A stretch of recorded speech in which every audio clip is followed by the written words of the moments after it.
రఘురాముడితో పెట్టుకోండి, కానీ శ్రీరాముడితో కాదు. పోతారు, మొత్తం పోతారు.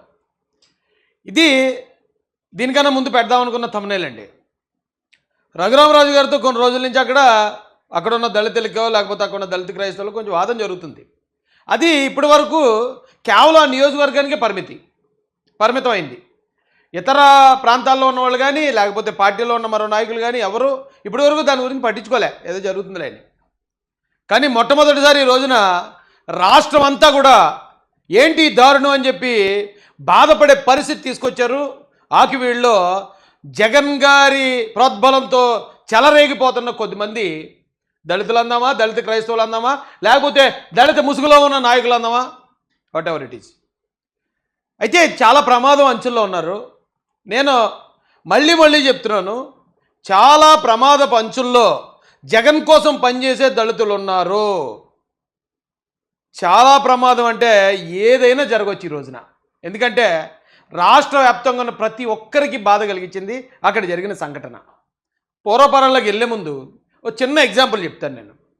ఒక గ్రామంలో 10 మంది అన్నదమ్ములు ఉన్నారు ఒక కుటుంబంలో. అదే గ్రామంలో ఒక కరుడు కట్టిన డాన్ ఉన్నాడు. ఈ 10 మంది అన్నదమ్ముల్లో 7గురు వారి ఉద్యోగాలు, వ్యాపారాలు, పనులు చేసుకుంటూ సక్రమంగా వారి కుటుంబాన్ని పోషించుకుంటున్నారు. అందులో 3 ఉన్నారు. వాళ్ళు ఈ డాన్తో కలిసి నేరాల్లోనూ ఘోరాల్లోనూ ఆయన చేసే పనులు వీళ్ళు భాగస్వాములుగా ఉంటున్నారు, ఆయనతో తిరుగుతున్నారు. ఇంట్లో ఉన్న 7గురు అన్నలో చెప్తున్నారు ఎప్పుడు, రే తిరక్కరా, తప్పురా, అలా తిరిగితే ప్రాబ్లం అవుతుంది, ఏదైనా ఉంటే మొత్తం కుటుంబం మీదకి వస్తుంది, ఎల్లకండ్రా అని చెప్తున్నా సరే ఈ 3 దోలనా డాష్గాళ్ళు ఆయనతోటే తిరిగేవాడు, ఆ డాన్ తోటి తిరిగేవారు. అప్పుడప్పుడు జైలు పోయేవారు, వచ్చేవారు, కుటుంబం పరుగు పోతుందని వాళ్ళు బాధపడేవారు. కానీ ఈ 7గురు అన్నదమ్ములు సీరియస్గా తీసుకోవడం వల్ల ఏమైందంటే, ఒకసారి ఆ డాన్ ఏం చేశాడంటే ఆ గ్రామంలో ఉన్న ఒక మహిళనో లేకపోతే ఒక పసిపిల్లను రేప్ చేశాడు. ఆయన రేప్ చేసేటప్పుడు ఈ 3 కూడా అక్కడే ఉన్నారు.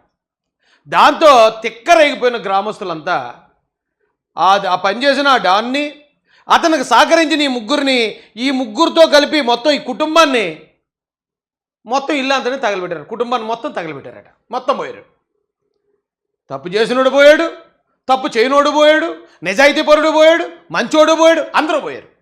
ఎందుకు పోయారండి? తప్పు చేసే యదవల్ని కట్టడి చేయకపోతే, తప్పు చేసే యదవల్ని దూరం పెట్టకపోతే, తప్పు చేసే యదవల్ని ఖండించినట్టు సమాజానికి తెలియచేయకపోతే ఆ తప్పులో మనం కూడా భాగస్వాములు అవుతాం, పోతాం.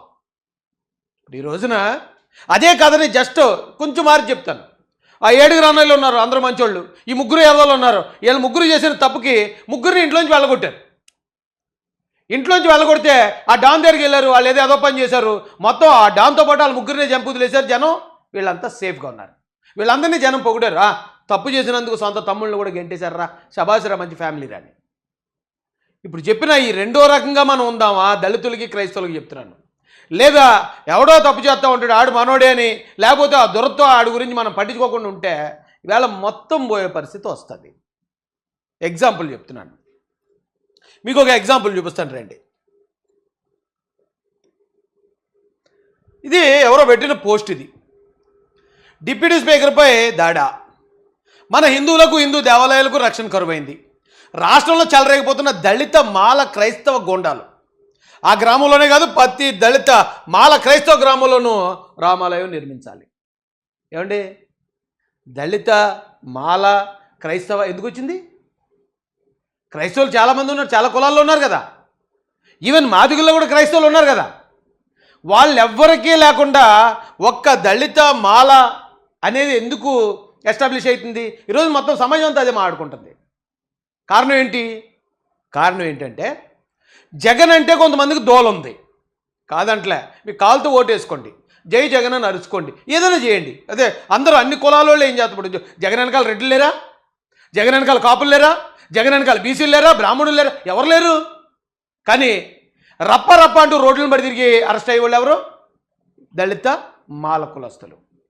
ఈ రోజున రఘురామరాజు గారి మీద తిరగబడ్డానికి రెచ్చగొట్టింది, ఆ మోకలో దూరింది ఎవరు?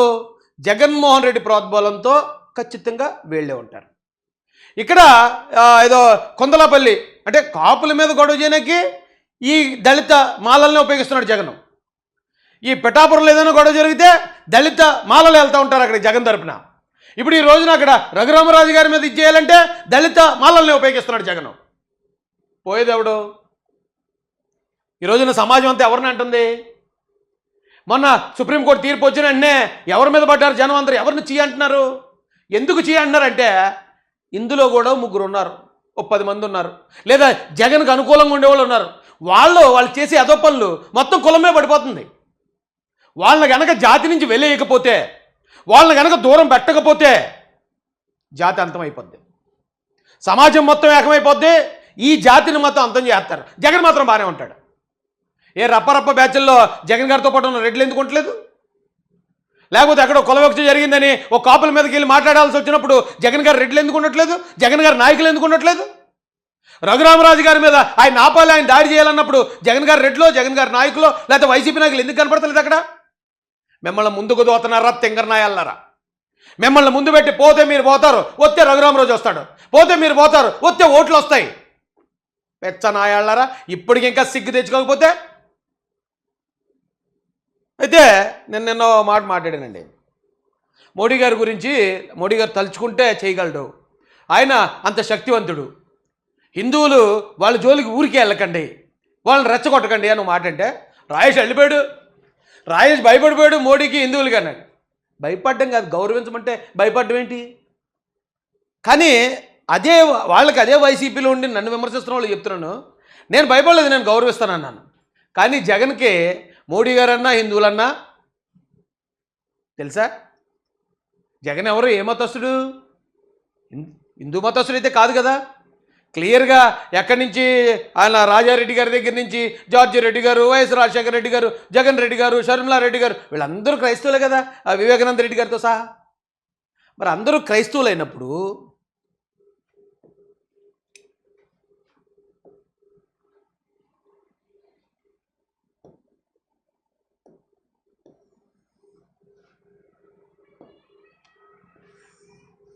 ఆయన ఎందుకబ్బా ఇలా చేస్తున్నాడు?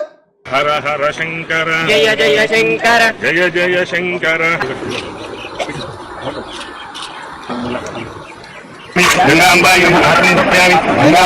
ఇవన్నీ వీడియోలు మీరు చూసే ఉంటారు, కానీ మళ్ళీ ఒకసారి చూపిస్తున్నాను మీకు.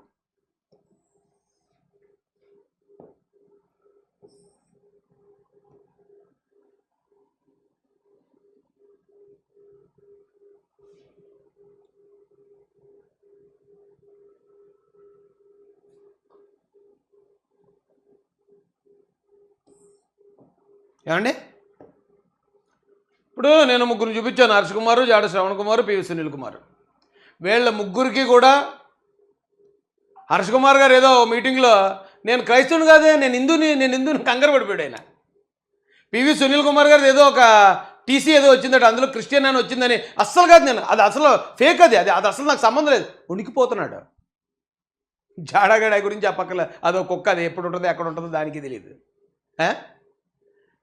సాక్షాత్తు మీరు ఎవరినైతే తోపు తురుంకానని, ఎవరి గురించి అయితే గొడవలు పడుతూ, ఎవరి గురించి అయితే హిందూ మతాన్ని లేకపోతే శ్రీరామచంద్రుడిని వ్యతిరేకించేస్తాం, ఆపేస్తామని వెర్రవీగుతున్నారో అతనే కాళ్ళకు దండం పెడతాడు, సాష్టాంగ పడిపోతాడు. శ్రీరామచంద్రుడి విగ్రహం కనపడితే, హిందువులు కనపడితే, నరేంద్ర మోడీ కనపడితే గజగజ వణికిపోతాడు. అదే జగన్మోహన్ రెడ్డి గారు. ఈ రోజున మిమ్మల్ని రెచ్చగొడుతున్న హర్ష్ కుమార్ గారు కానీ, పివి సునీల్ కుమార్ గారు కానీ, ఆ జాడగాడు కానీ, వీళ్ళందరూ కూడా మేము క్రిస్టియన్స్ కాదు, మేము హిందువులు అని చెప్పుకు తిరుగుతారు వాళ్ళు. మీరెందుకురా కింద మీద పడిపోతున్నారు? 57 మంది మీద కేసట, అటెంప్ట్ మర్డర్ కేసు కూడా పడి ఉండొచ్చు. ఆ 57 మందిని తీసుకొచ్చే దిక్కేదిరా? ఎవడు తీసుకొస్తాడు? కనీసం ఎవడన్నా పరామర్శకు వస్తున్నాడు వైసీపీ నుంచి? ఎవడన్నా పరామర్శకు వస్తాడా? ఎందుకు రెచ్చిపోతున్నారు? ఎందుకు ఎగిరెగిరి పడిపోతున్నారు? వాళ్ళు సేఫ్గానే ఉంటారు, పోతారు, మొత్తం పోతారు. జగన్ కోసం ఎవరైతే అల్లర్లు చేద్దాం, మత గొడవలు రేపుదాం, కుల గొడవలు రేపుదాం అని ముందుకు వస్తున్నారో అలాంటి ప్రతి ఎదవ భ్రష్టు పడిపోతాడు. మీ వెనకతల కులం రాదు. మీరేమో జగన్ కోసం గొడవలు చేసేసి మేము పలానా కులస్తులు, రాజేష్ రావట్లేదండి మా కోసం, రాజేష్ మాకు ఇలా ఏంటి? మీరు జగన్ కోసం గొడవలు చేస్తారా? రాజేష్ మీ వెనకాల వచ్చేసి నేను మొత్తం పార్టీని అక్కడ ఉన్న వాళ్ళందరికీ నేను ఎదవనైపోలా. ఏ ఊర్రా మీదే?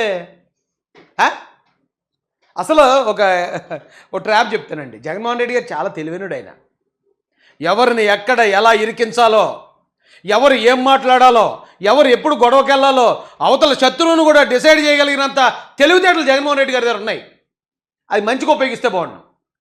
మంచిగా ఉపయోగించకుండా ఇలాంటి గొడవలు, కులం గొడవ మనదా. ఇప్పుడు కోనసీమలో చేయాలంటే కులం గొడవ, దళితులకి కాపులకి. ఇప్పుడు అక్కడికి ఉండి వచ్చేటప్పటికి మరి దళితులు కాపులకి గొడవ పడదేమో, అందుకని క్రైస్తవులకి హిందువులకి ఏం గొడవలు క్రియేట్ చేస్తున్నావు జగన్ అన్న.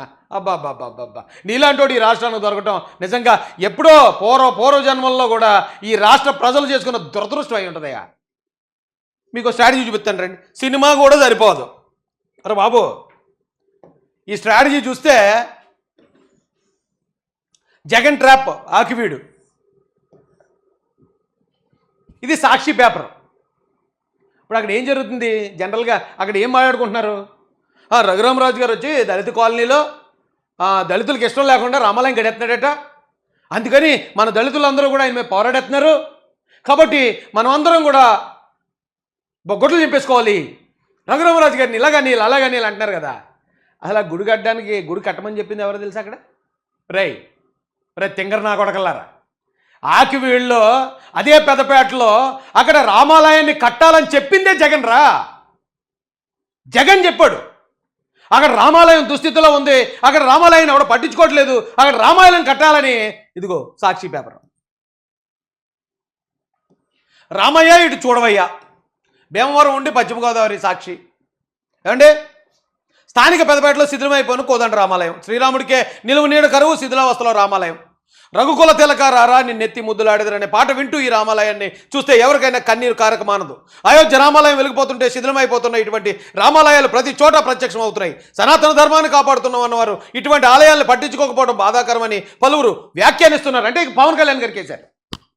ఆయన సనాతన ధర్మం అన్నాడు కదా, మరి ఇక్కడ ఎందుకు కట్టడు? దా వచ్చి కట్టు. ఎక్కడ? స్థానిక పెద్దపేట దళితపేటలో రామాలయం కట్టాలని చెప్పింది వైసీపీ, రామాలయం కట్టి తీరాలని చెప్పింది వైసీపీ. ఎవడరా ఎందుకురా గొడవలు చంపేసుకుంటున్నారా? ఎందుకురా అక్కడ మొత్తం జరిగిపోయింది, మా మీదకి ఏదో వచ్చేస్తుంది, రఘురామరాజు గారు, కూటమి ప్రభుత్వం, ఎందుకు ఇది ఏడుపు? ఎందుకురా? స్థానిక పెద్దపేటలో బ్రిటిష్ కాలం నుండి ఉన్న కోదండ రామాలయం గత కొన్ని దశాబ్దాలుగా దుస్థితిలో ఉంది.